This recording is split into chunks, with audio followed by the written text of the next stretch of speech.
Hello and welcome to Ask the Expert, an award-winning daily show live from 8:30 in the morning till 9 o'clock to help small businesses like you and me. So if you have any questions, please use them in the comments on the live feed. And if you need any more advice after this, join the official Intuit QuickBooks SMB community group on Facebook. And remember, accountants and business experts are on hand 24/7. Now, during this live show, we're going to be running a poll. So do engage with that. And at the end, I'll be revealing the results. And it's all about optimism for 2021. Now, today, you can ask me anything about how to look good on camera, because we have officially entered what's being named the next normal. What is the next normal? Because we've had the new normal, that was last year. But now we're in the next normal, and it's all about video. Video is part of our life now. Before COVID-19, we didn't really have to go on video all the time, whereas now you are having to do a lot more business, meetings, pitching, and all those things via VC, video conference, video calls, video clips, Zoom, Teams, Webex, GoToWebinar, you name it. We're on these platforms a lot, and it's here to stay. Video has always been part of the strategy for bigger businesses. And also you can pitch and do some really clever marketing by using video. So it is the essential skill for 2021. Now you can ask me how you can be better at being on video, whether it's how to look better, what to do with your setup, your lights, your voice, how to engage with your audience, how to read people's body language. Can you read people's body language? You can ask me anything this morning, because I have worked with pitch teams and senior leaders and teams and groups of people and small businesses all over the world. And I've been helping them to ace their meetings and ace their communication generally on video. And we do have to win business still. We still have to keep getting more clients, getting more customers, and we have to engage with people. Now, how did I learn what to do on video? Because I wasn't naturally confident in front of the camera. You look at me now and you think, you must have been doing this for years, standing in front of the camera and speaking to you like this and engaging with you. But actually, my background's broadcasting, but I was a senior producer at the BBC for many years, and I've worked in television. So I've learned my craft from really helping other people. So maybe it was Boris Johnson coming into the studio, or Theresa May. And by the way, they're very different characters, and you have to produce them in very different ways. You've got your Wing It Wonder versus your Planarina. I've also interviewed Hollywood stars like Madonna and the Spice Girls, and anyone who was famous in 1996 to 1997, I probably interviewed them. So from Britpop stars to, Oasis and Blur and Pulp, those sorts of people, to Richard Attenborough, Cilla Black. I've interviewed loads of famous people, so you can ask me about them if you want. But the most important thing is, what advice did I give the big personalities to be charismatic in front of the camera? What advice? I mean, I'm going to start with one very quick tip.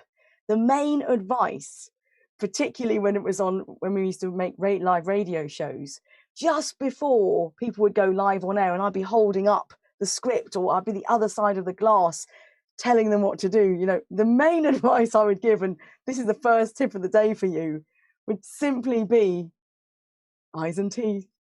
Smile at the camera. And there's actually a small clip of me. I was featured on Celebrity Wife Swap because I was helping Debbie McGee, who used to be married to the late great magician Paul Daniels. There's a small clip of me now. If you want, I can send you the YouTube clip of me telling Debbie McGee how to do a radio show. And in that video, I say to her, eyes and teeth, just if all else fails, smile, smile, smile. Eyes and teeth, please. And so if you want, today, you could get a little Post-it note, put it next to your lens over here, and smile at the camera, and you will be better immediately. Now, I can't believe it really, because in 2020, I had to change my business from live speaking to online and virtual speaking. And I won a couple of awards last year. One was for my book, Goodbye Glossophobia, Banish Your Fear of Public Speaking, which you can win later in the show. And the other award was for being one of the most adaptable businesses, which is also a QuickBooks award. So I'm absolutely honoured to be part of the Intuit QuickBooks award. I'm on the awards list for them. Plus, this show has won 17 awards. So please keep your questions coming, keep engaging with this show, because it's unbelievably, it's helping people like you to tune in the mornings at 8:30 and get some really good tips and hear what other businesses are doing to keep you on track. Okay, so please do get your questions in now. I'm going to start taking your questions any moment now. I mean, the kind of questions that I often get asked are, you know, how can you be the star of your own business? How can you use video effectively? So I'd love to start answering your questions now. So do get them in. Do get them in early. My very frequently asked questions, people ask me things like, you know, how do you start a meeting?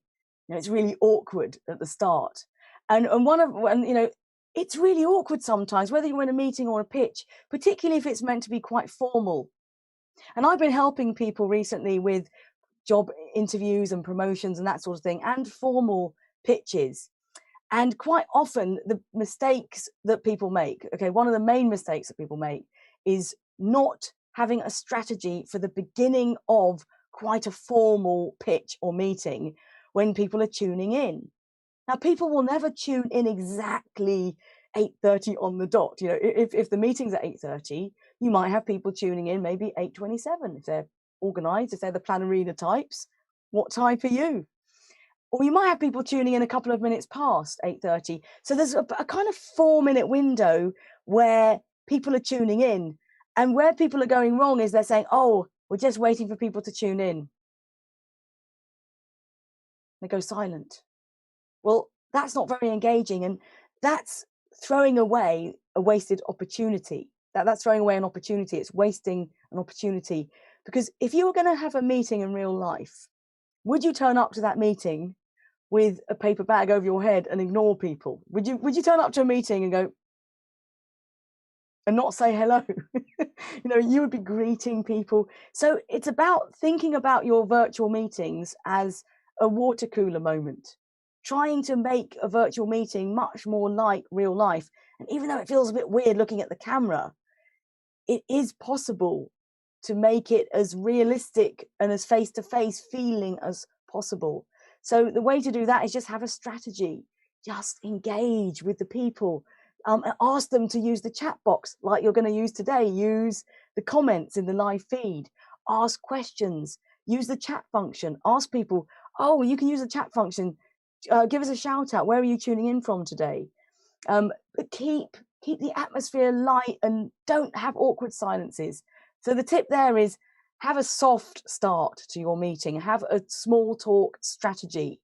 And small talk doesn't mean waste of time, you know, it's not important, but really embrace that time when you can develop those relationships, just like you would in real life.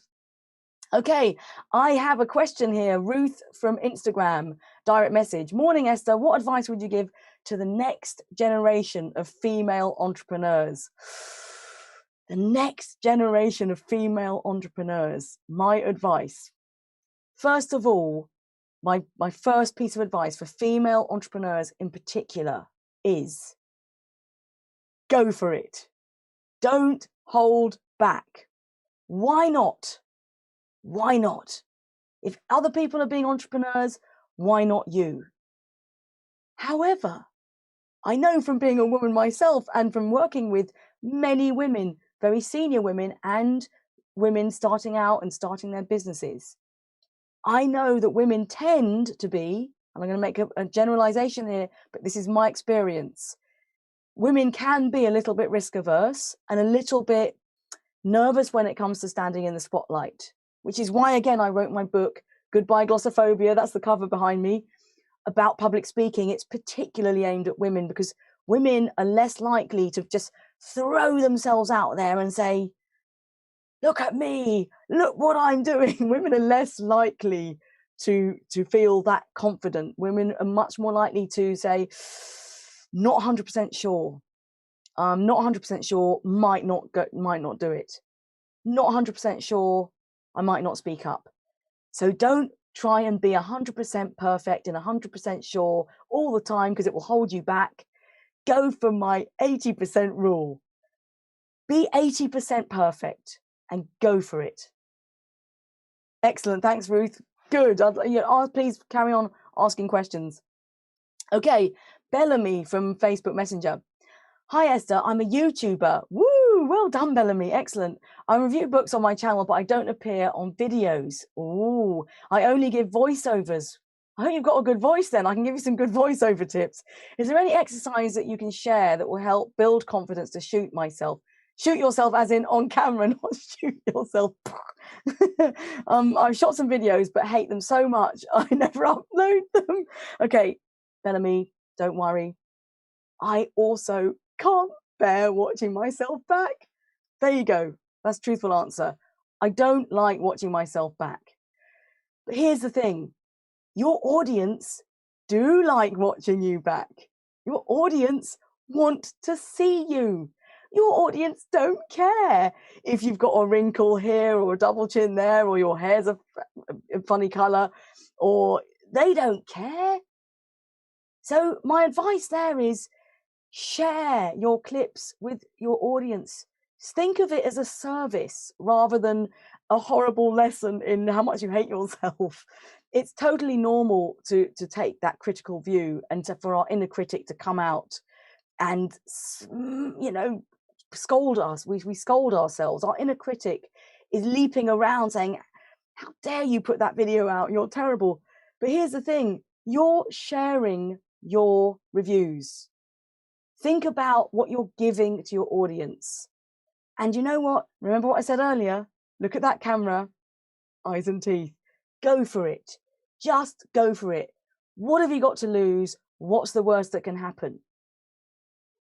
Okay, excellent. Now, Tabitha from Instagram. She's got on Instagram. She's put this on her Instagram story. Hello, Tabitha. How are you? So do you think it's worth investing in a webcam and a mic?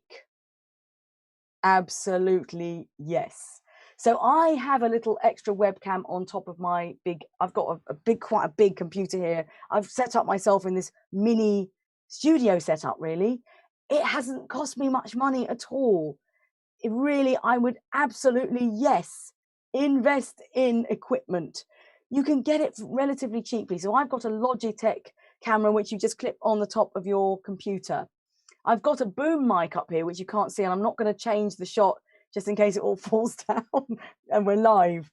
But I literally just started using this lapel mic, and the make is Rode, R-O-D-E. That's a more expensive make. You can get much cheaper microphones, but it's a half decent microphone, and it sounds so much better than your laptop or your iPhone sound.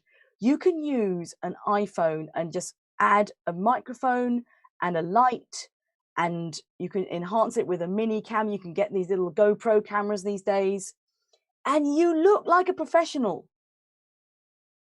If you want to look like a professional, get some semi-pro equipment that doesn't cost much. I reckon you can set yourself up for within, say, £80 maximum, and you will look really professional. Actually, lighting, I would say, is just as important as a good mic and a good camera. Because I've got quite a lot of lights on today. I like experimenting with lighting.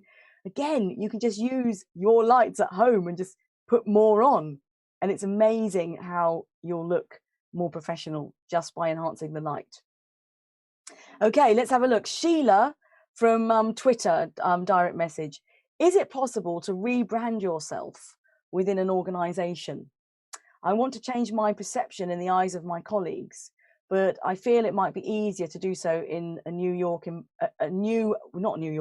work environment where no one knows me. Do you have any advice?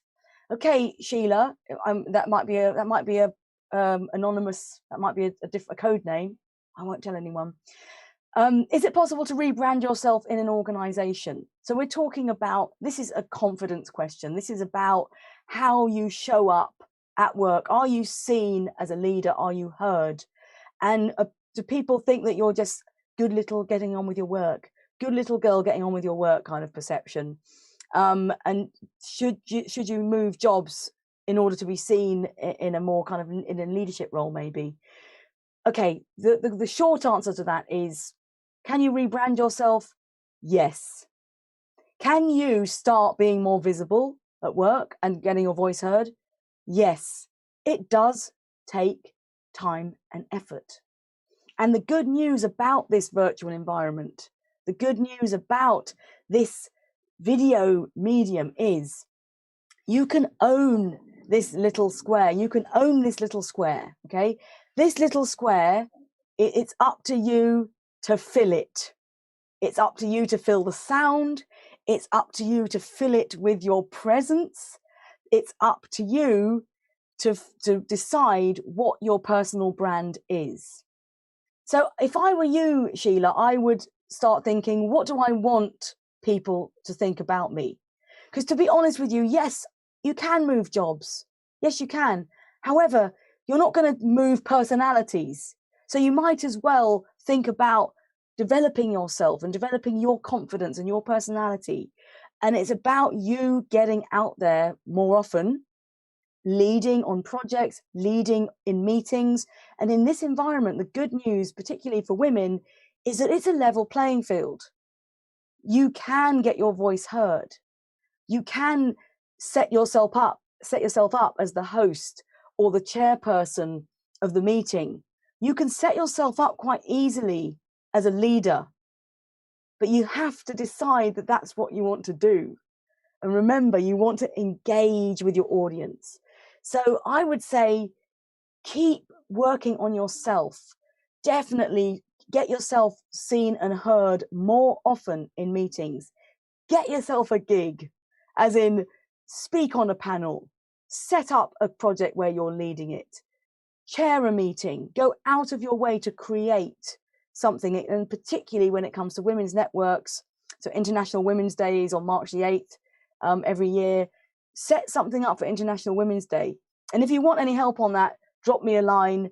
You can email me anytime. All my details we'll give out all my details at the end, but my email is esther@estherstanhope.com. Or if you Google Esther Stanhope, you'll find me. I'm happy to answer questions on that as well. Okay, Maya from Facebook Messenger. Hello, Maya, how are you? Any tips on how to keep track of who is paying attention to me when I'm making a presentation on Zoom? That's a tricky one, isn't it, Maya? I always seem to concentrate on the slides and often can't capture the vibe of the attendees. Maya, that is a great question, because it's all about when you're on Zoom or Teams and you've got slides and you've got your audience and you've got your camera, how do you know who's engaged and who isn't engaged? However, if you take some of my broadcasting tips and apply them to business, it will answer the question for you. So, for example, the rules of broadcasting. Your audience will tune out regularly, probably in under 6 minutes. So every 6 minutes, you need to make sure that you give your audience something to do. So this show, this award-winning show, for example, you're asking me questions. So all the time, I'm getting you involved. You're involved in this show. So it's not just me talking to a bunch of slides. It's you getting involved and asking questions. And you might be interested in other people's questions too, but you can dip in and dip out. And this question and this show, it's just me talking, so I can't see who's engaging with me. So I'm helping people that are engaging. And if people aren't engaging, that's fine. But when you're in a meeting, it's quite difficult, isn't it? Because if people are tuning out and they're not leaving the meeting, they're just tuning out, they're just tapping away at their keyboard or whatever, it's quite unnerving if you're the presenter. I would say stick to the broadcasting rules of thumb and keep your slides quick, dynamic, be succinct, and then keep asking the audience to ask them questions. Keep them interacting with you. So whether you're asking them a question or asking a rhetorical question, maybe you are asking them to take part in a poll, just like we're doing a poll today about how optimistic are you for 2021. Do something to get the audience engaged. And if you want to be a little bit cheeky, if you actually see a particular person that you know not paying attention, and let's just call them, for sake of argument, George, just call them out. George, what did you think of that?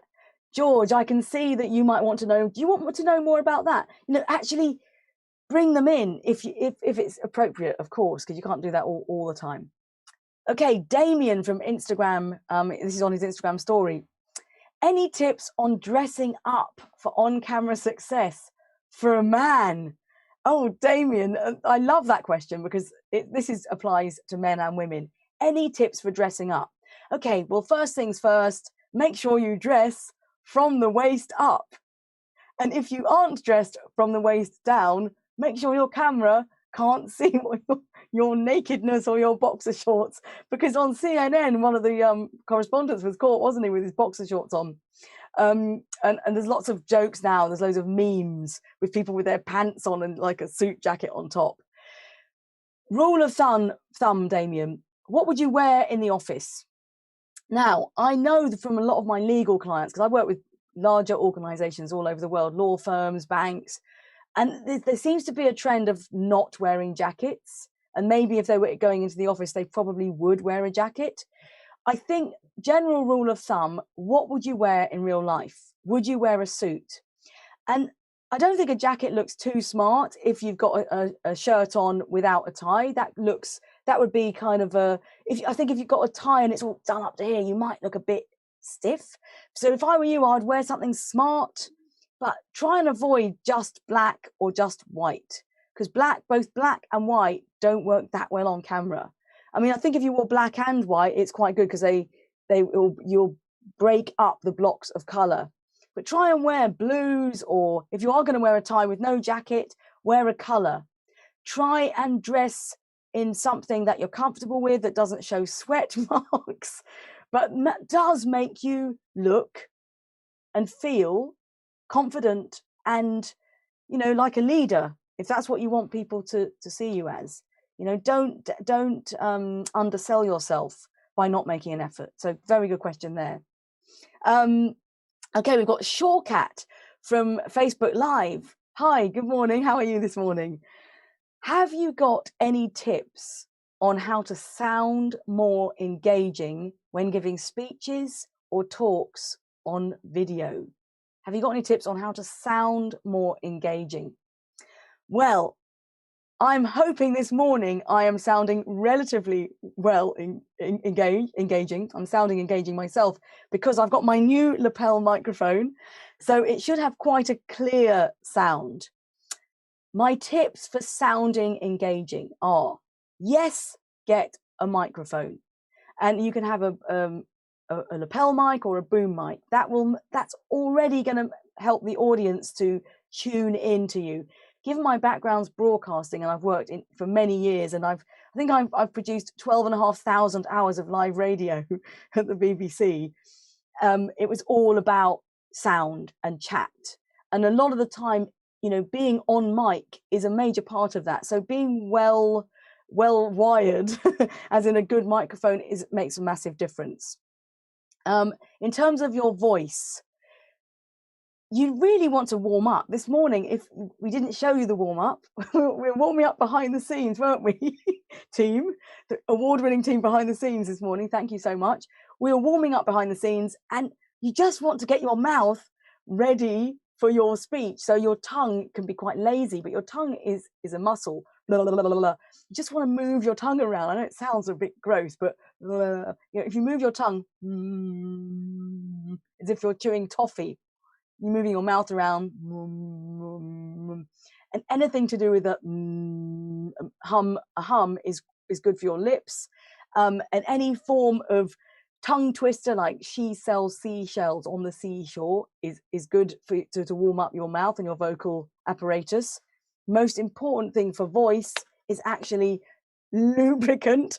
Water is the only way forward when it comes to lubricating your vocal apparatus, because anything else like caffeine will dehydrate you.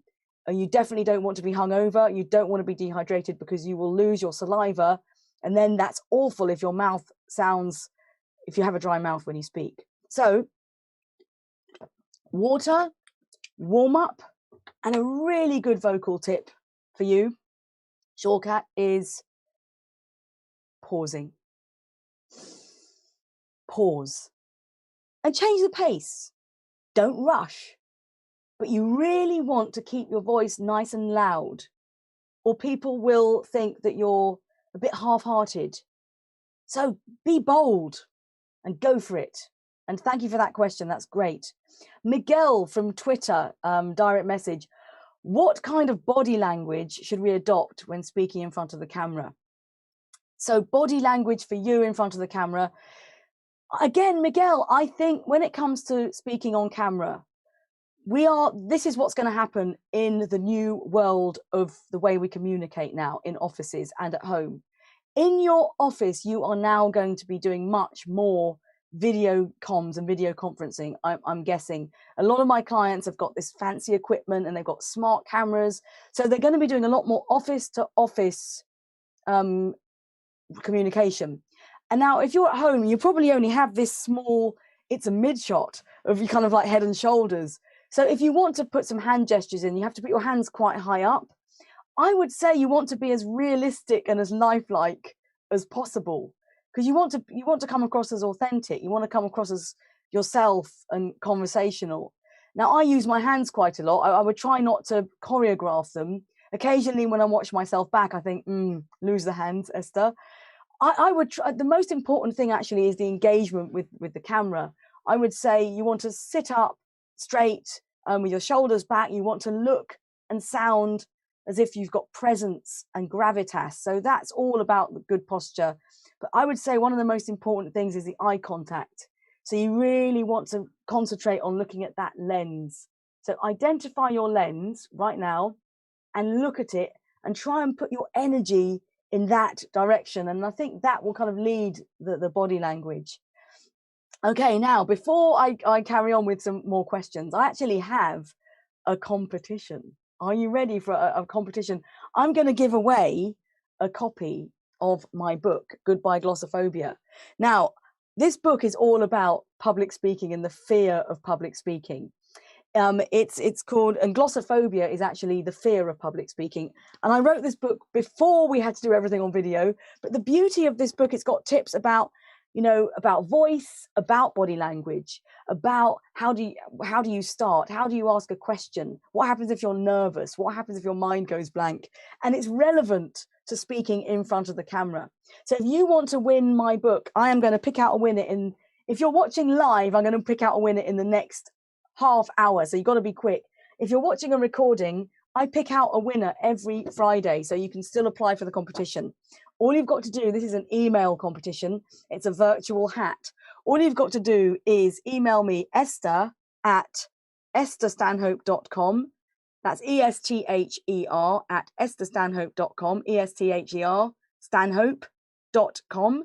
Email me. And if you write more tips, I will send you my free tips on a Friday.